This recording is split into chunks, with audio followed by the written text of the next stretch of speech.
en 16 minutes a mené cette enquête d'1 an sur Benghazi. Et ils ont diffusé ce reportage il y a quelque temps. Ils avaient fait la promotion du reportage sans cesse. Et l'un de leurs témoins vedettes dans le reportage était un agent de sécurité britannique nommé Dylan Davies. Et il a raconté cette histoire héroïque de quelqu'un qui a fait irruption pour aider les gens et frapper un agent d'Al-Qaïda avec la crosse de son arme, etc., etc. C'est comme votre histoire classique de G.I. Joe venant sauver la situation. En 2013, 60 Minutes a diffusé une histoire. Une histoire qui a détruit sa réputation du jour au lendemain. Le reportage sur Benghazi ressemblait à un autre grand scoop. Mais en quelques heures de jour, tout s'est effondré. La source principale avait menti sur des détails cruciaux. Pire encore, il écrivait un livre pour un éditeur appartenant à CBS. Les accusations de conflit d'intérêts ont fusé. Le journaliste et le producteur ont disparu en congé. CBS a été forcé de présenter des excuses publiques humiliantes. Mais ce scandale n'était que la pointe de l'iceberg. Les véritables raisons pour lesquelles l'émission d'information la plus fiable d'Amérique a failli être annulée sont bien plus profondes que quiconque ne le sait. En 1967, Don Hewitt a eu une idée qui allait changer la télévision à jamais. Il voulait une émission qui puisse aller plus en profondeur que les segments d'information du soir de 2 minutes, mais qui n'ait pas besoin de l'engagement d'un documentaire d'1 heure. Pour lui, c'était aussi personnel. À peine 3 ans plus tôt, il avait été renvoyé de son poste de producteur du CBS Evening News avec Walter Cronkite après s'être heurté au président de CBS News, Fred Friendly. Witt a été envoyé à la division des documentaires du réseau, peu respectée, une décision que beaucoup considéraient comme une impasse. Lancer 60 Minutes était son moyen de revenir. Bill Leonard, vice-président de la programmation d'information, croyait en l'idée. Richard Salan, président de la division de l'information, n'y croyait pas. Salan pensait que cela adoucirait le tranchant du journalisme sérieux. Après des semaines de résistance, il a accepté à contre-cœur. Cette décision allait lancer l'une des émissions les plus influentes de l'histoire de la télévision. Witt n'a pas seulement créé une autre émission d'information. Il a redéfini l'apparence et la convivialité du journalisme télévisé. Le chronomètre qui tic-tac, qui est devenu la signature de l'émission, n'était pas qu'une décoration. Il était là pour rappeler aux téléspectateurs le rythme, l'urgence et la précision.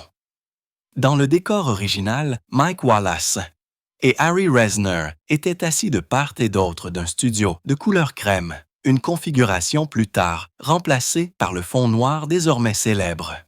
Witt a décidé que les correspondants ne partageraient jamais l'écran, ce qui donnait à chaque segment l'impression d'une conversation individuelle avec le téléspectateur.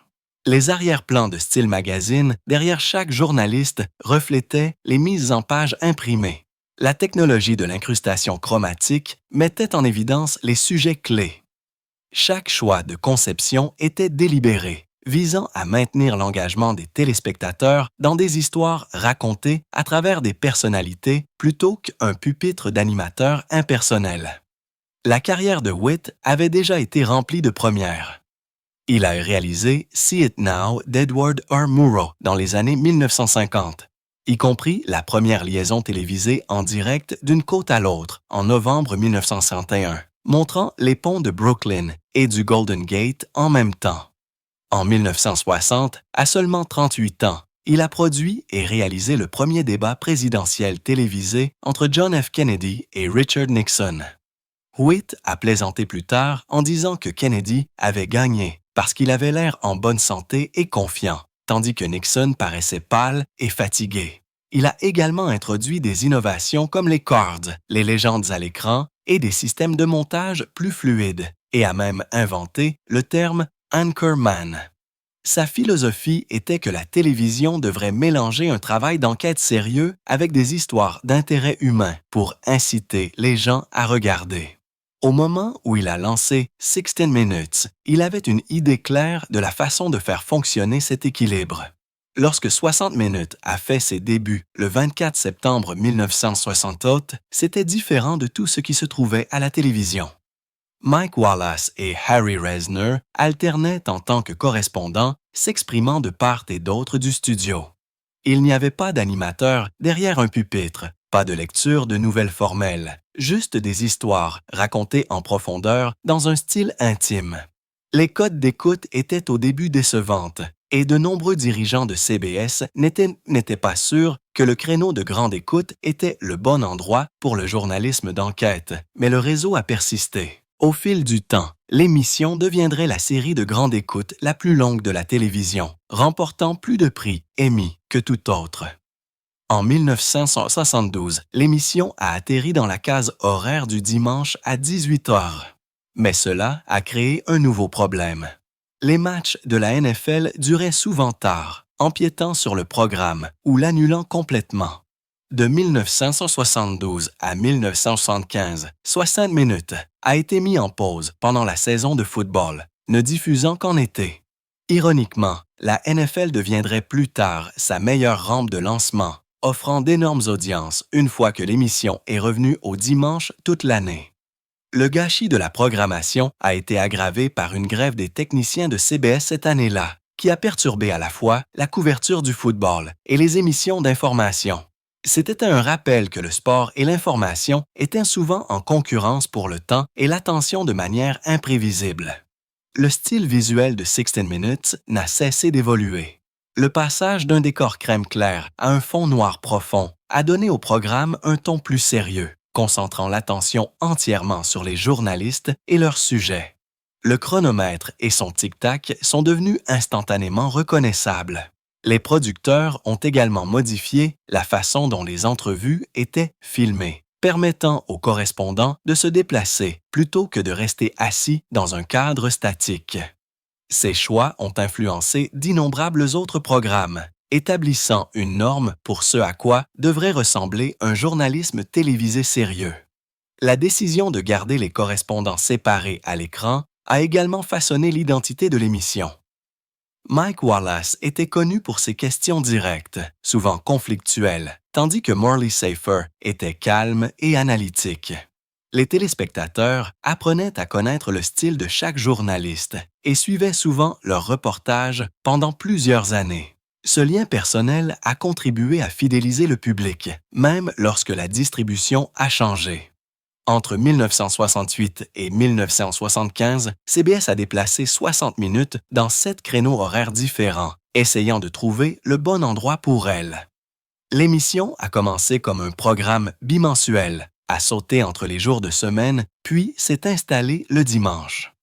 La règle d'accès aux heures de grande écoute de la Commission fédérale des communications de 1971 a ouvert de nouvelles possibilités de programmation, mais les conflits avec la NFL ont continué de causer des problèmes. En décembre 1975, CBS a pris une décision qui a changé l'histoire de la télévision. Le 7 décembre, le réseau a déplacé 60 minutes au dimanche à 19h, heure de l'Est. Ce n'était pas un choix aléatoire. La FCC venait de modifier la règle d'accès, redonnant cette case horaire au réseau, mais uniquement pour les émissions d'information ou familiales. CBS a d'abord essayé un drame familial intitulé Three for the Road, mais 40 des 50 meilleures des stations affiliées l'ont rejeté. L'émission a été annulée en novembre et le dirigeant Oscar Katz a décidé de remplir l'heure avec 60 minutes. Le changement a fonctionné instantanément. Au cours de la saison 1976-77, 60 Minutes a fait son entrée dans le top 20 de Nielsen pour la première fois, se classant au 18e rang avec une cote de 21,9. Cela a mis fin à 7 années de faible cote d'écoute et de remaniement constant. L'émission avait été déplacée 7 fois depuis 1966. Le nouveau créneau horaire associé à l'arrivée de Dan Rather dans l'équipe en 1975 a transformé 60 Minutes en une force culturelle. C'était la rare émission d'information de style documentaire qui est devenue une émission incontournable. De 1977 à 2000, elle a réussi quelque chose qu'aucune autre émission n'a jamais fait. 23 saisons consécutives dans le top 10 de Nielsen. Les soirées du dimanche sont devenues un rituel dans les foyers américains, les familles se réunissant pour ces reportages d'enquête. Les annonceurs l'ont rapidement remarqué. Le prix d'une case de 32 secondes est passé de 17 000 en 1975 à 175 000 en 1982, un bond de 10 fois en seulement 7 ans. L'émission a conservé son public au-delà de cette série, se classant parmi les 20 meilleurs presque chaque saison depuis 1976-77. Et au cours de la saison 2024-25, elle a encore attiré en moyenne 8,32 millions de téléspectateurs, conservant le titre d'émission d'information numéro 1 en Amérique pour la 51e année consécutive. Elle n'est pas seulement restée populaire. Elle a atteint le numéro 1 du classement annuel de Nielsen à 5 reprises, un record partagé seulement avec All in the Family et The Cosby Show. Sa première victoire est survenue lors de la saison 69-80, battant d'énormes succès comme Three's Company, That's Incredible et MASH. C'était la première fois qu'un magazine d'information sérieuse dépassait la télévision aux heures de grande écoute. Cela s'est reproduit en 1991-92, 1992-93 et 1993-94 avec des cotes d'écoute d'environ 20. American Idol bat Raid plus tard son record avec 8 saisons consécutives au numéro 1. Mais la réussite de 60 minutes était unique, car elle gagnait contre du divertissement léger avec du journalisme sérieux. La saison 1969-80 a été particulièrement déterminante. Débutant en septembre et se terminant en avril, elle a donné à CBS une victoire globale du réseau avec une cote Nielsen de 19,6. Cette année-là, 60 Minutes a mené une liste des 10 meilleures émissions remplies d'émissions de CBS, prouvant que le dimanche à 19h était devenu l'heure la plus puissante de la télévision.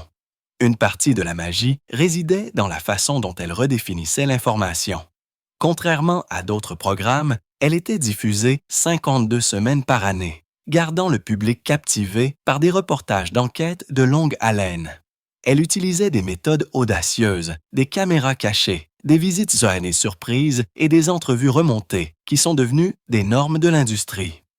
L'arrivée de Dan Rather aux côtés de Mike Wallace et Harry Reid a créé un système de journalistes vedettes qui a établi des liens solides avec les téléspectateurs. Son format simple à 3 reportages sans graphique tape à l'œil et sans journalistes partageant l'écran a donné au public un sentiment d'intimité.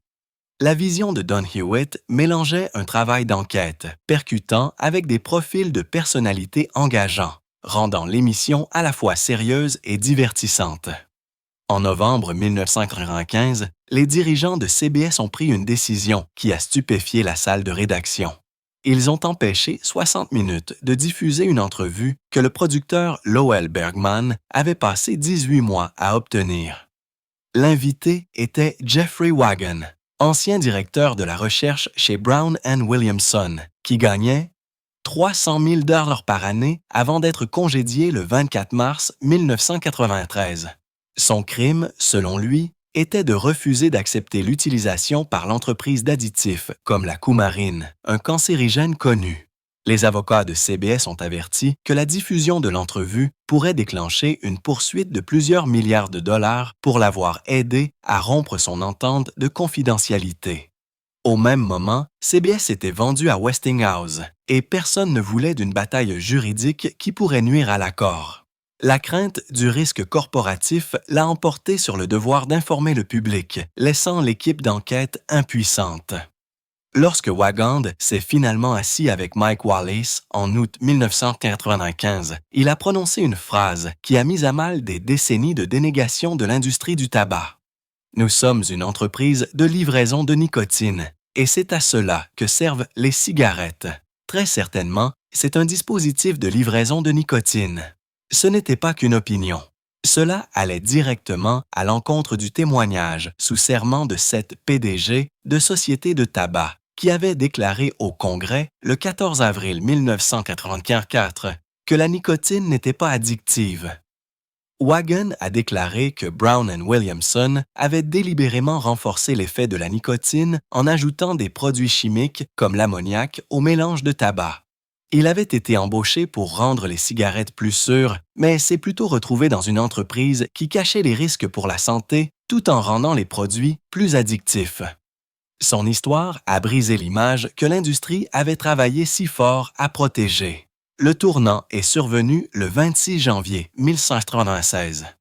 Le Wall Street Journal a publié un article en première page révélant la déposition confidentielle de Wagan dans le cadre d'une poursuite intentée au Mississippi contre 13 sociétés de tabac. Les détails étaient maintenant publics et CBS ne pouvait plus justifier de garder l'entrevue enfermée. Le soir même, CBS Evening News a diffusé des extraits. 9 jours plus tard, le 4 février, 60 Minutes a diffusé l'entrevue complète en 2 parties. C'était la même conversation qui avait été réduite au silence pendant des mois, maintenant impossible à ignorer. Rétrospectivement, Jeff Fager, qui était alors producteur exécutif de CBS Evening News, a qualifié cet événement de point bas de notre histoire.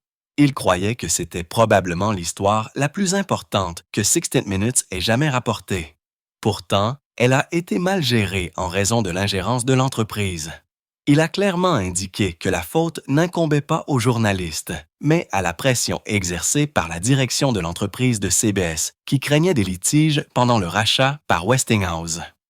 Années plus tard, il a dit que le réseau ne fonctionnait plus de cette façon, mais les dommages causés à sa réputation à l'époque étaient indéniables. En 1999, Michael Mann a porté l'histoire sur grand écran dans The Insider, mettant en vedette Russell Crowe dans le rôle de Wigan et Al Pacino dans le rôle de Bergman. Le film était basé sur l'article de Vanity Fair de Mary Brennan, The Man Who Knew Too Much, et a obtenu 7 nominations aux Oscars, dont celle du meilleur film et du meilleur acteur pour Crowe. Il dépeignait les efforts déployés par Brown & Williamson pour discréditer Wand, y compris un dossier de 500 pages d'Investigative Group International et des menaces glaçantes à ses enfants en avril 1994. Le film est devenu un outil pédagogique pour les étudiants en journalisme et en cinéma, montrant comment le pouvoir des entreprises peut réduire au silence même les salles de rédaction les plus fortes. Le lien entre les matchs de la NFL et 60 Minutes était à la fois une bénédiction et un casse-tête pour CBS. Chaque dimanche, le réseau retardait souvent son horaire de soirée de 30 à 50 minutes, 50 minutes pour y insérer la fin des matchs de la NFL. Parfois, cela signifiait que les reprises d'émissions commençaient au milieu d'un épisode, frustrant les téléspectateurs. Pourtant, la chose même qui causait ce chaos pouvait également surcharger les cotes d'écoute. Dans un cas, un dépassement de la NFL de 61 minutes qui a attiré 29,11 millions de téléspectateurs a mené directement à 60 minutes, lui donnant un bond de 21,3% à 18,127 millions de téléspectateurs. L'exemple le plus frappant a été lorsqu'un épisode présentant une entrevue avec Trump a suivi un match de la NFL et a attiré 17 millions de téléspectateurs, battant même la NFL et les séries mondiales le même soir.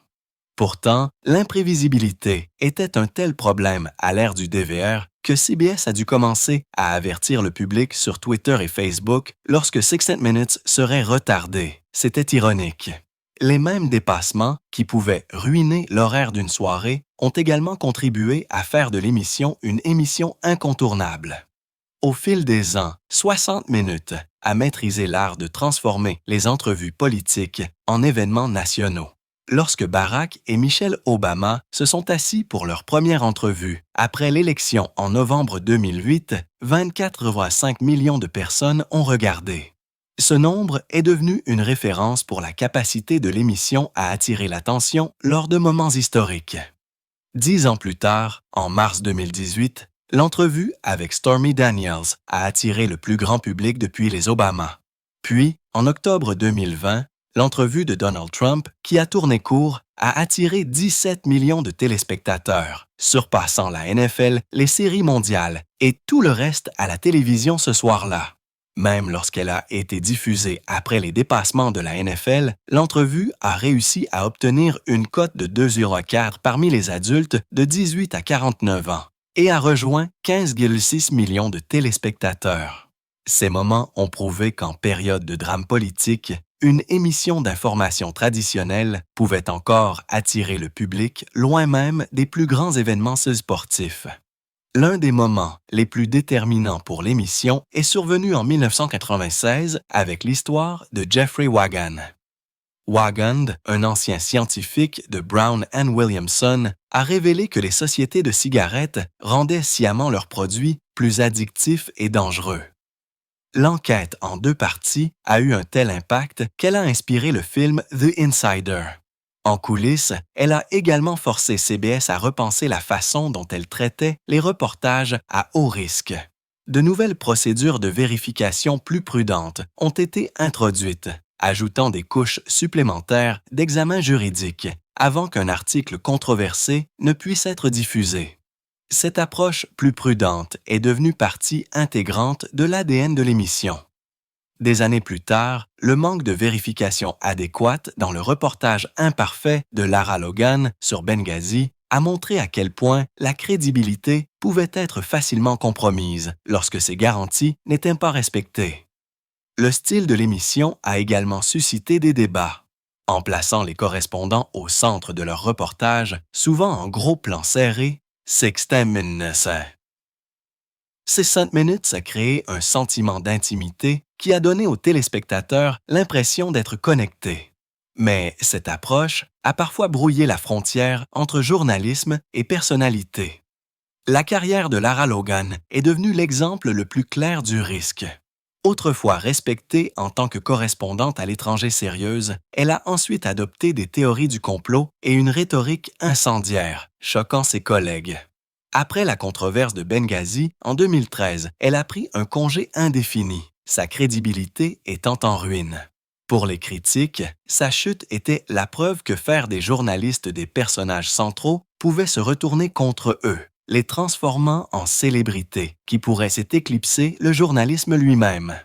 Malgré ces controverses et une baisse nationale de la confiance dans les médias, 60 Minutes est resté au sommet. Les sondages montrent que seulement 31% des Américains font confiance aux médias pour rendre compte de manière complète et équitable, 36% n'ayant aucune confiance du tout.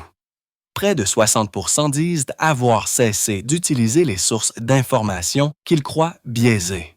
Pourtant, le programme reste le magazine d'information le plus regardé et se classe régulièrement parmi les 20 meilleures émissions de télévision.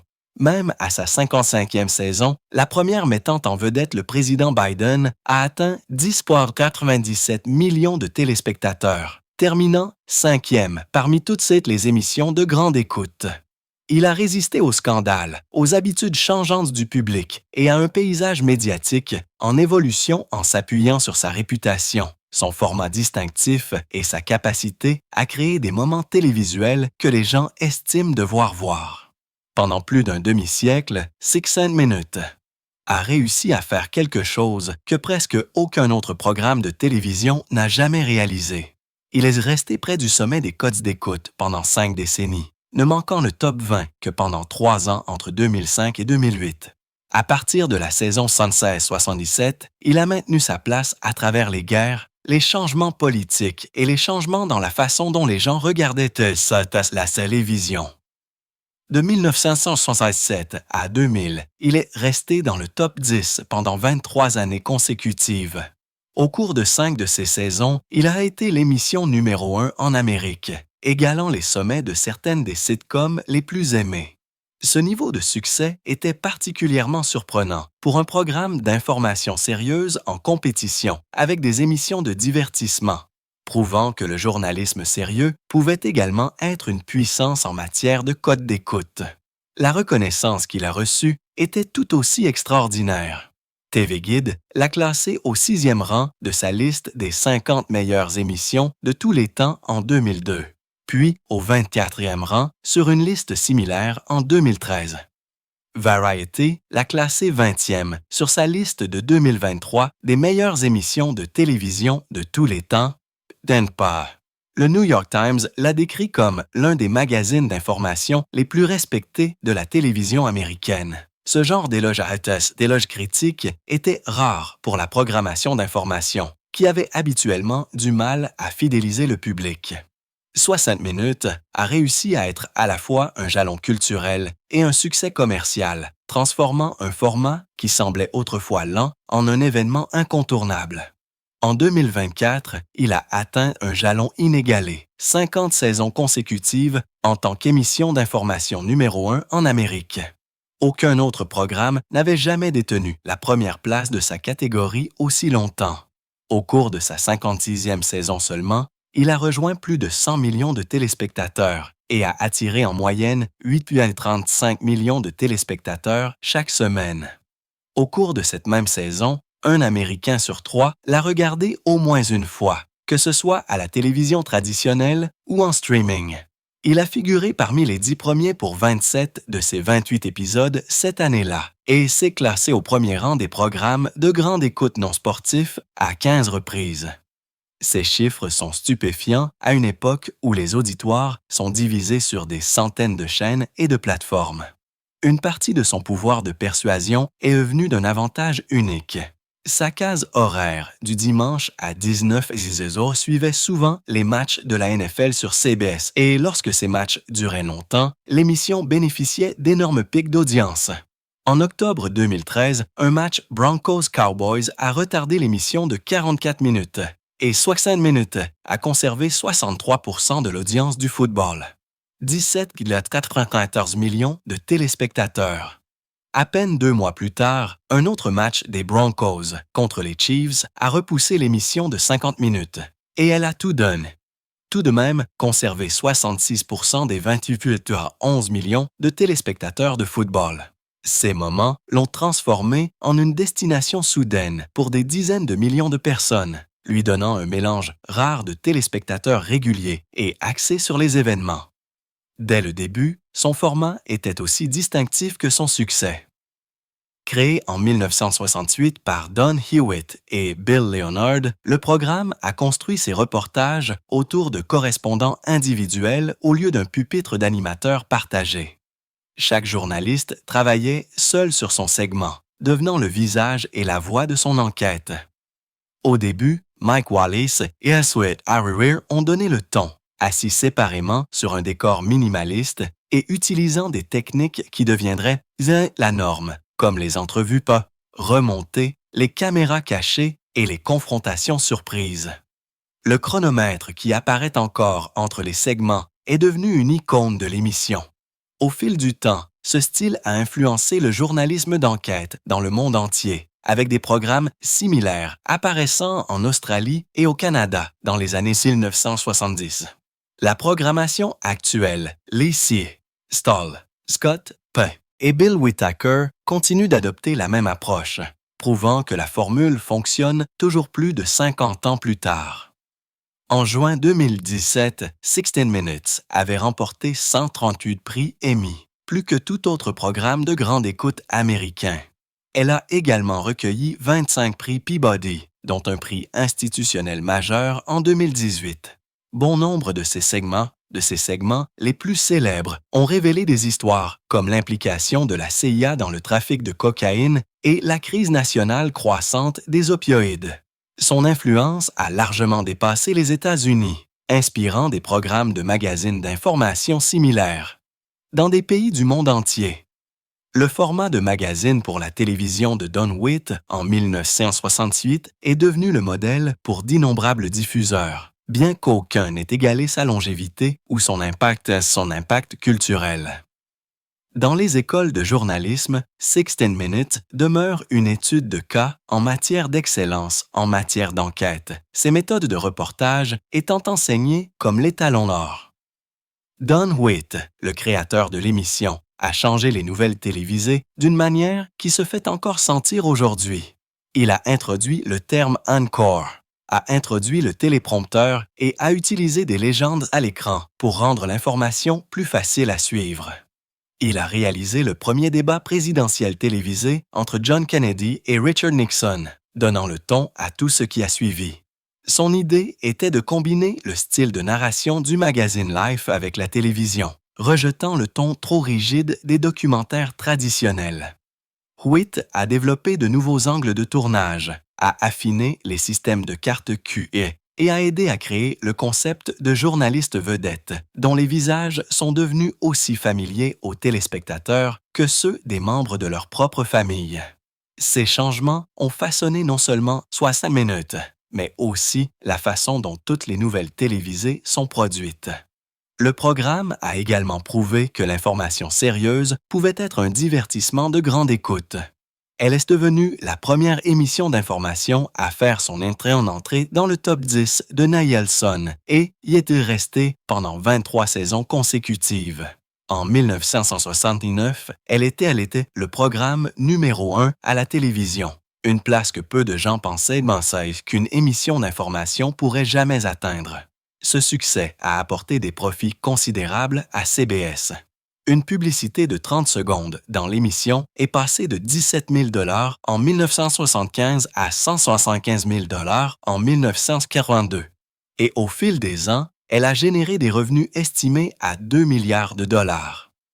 Une fois que CBS l'a verrouillée dans la case horaire du dimanche à 19h00 en décembre 1975, elle est devenue le programme de grande écoute le plus long dans une seule case horaire hebdomadaire de l'histoire de la télévision américaine.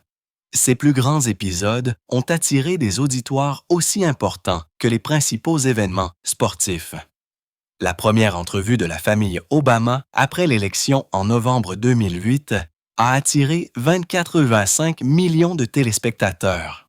10 ans plus tard, l'entrevue d'Anderson Cooper avec Stormy Daniels en mars 2018 a attiré 22,1 millions de téléspectateurs, soit plus du double de l'audience habituelle. Cet épisode a surfé sur une vague d'intérêt public et a bénéficié d'un coup de pouce supplémentaire d'un match de basketball de la NCAA qui s'est terminé tard. Même aujourd'hui, 60 minutes attire en moyenne plus de 10 millions de téléspectateurs, bien au-dessus des émissions d'information matinales, des réseaux et des programmes câblés les plus regardés, prouvant sa pertinence dans un monde médiatique encombré.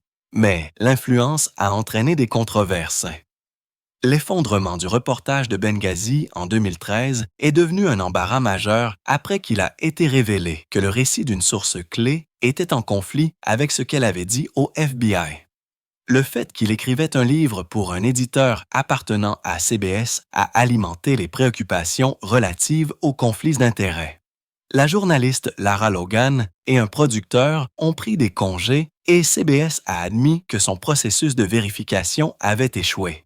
En 2024, l'émission a fait face à de fortes pressions politiques lorsque le président Trump a poursuivi CBS pour 20 milliards de dollars, affirmant qu'une entrevue avec Kamala Harris avait été modifiée de manière trompeuse. La poursuite a entraîné la démission du producteur exécutif de longue date Bill Owens. Des allégations d'inconduite sexuelle ont également terni son histoire. Des enquêtes ont révélé que CBS avait versé plus de 5 millions de dollars pour régler des plaintes d'agression contre Witt. Et des allégations similaires ont fait surface contre son successeur, Jeff Wagner. Ces incidents sont devenus des leçons de mise en garde dans les programmes de journalisme, montrant l'équilibre délicat entre l'indépendance éditoriale, la confiance du public et la responsabilité des entreprises.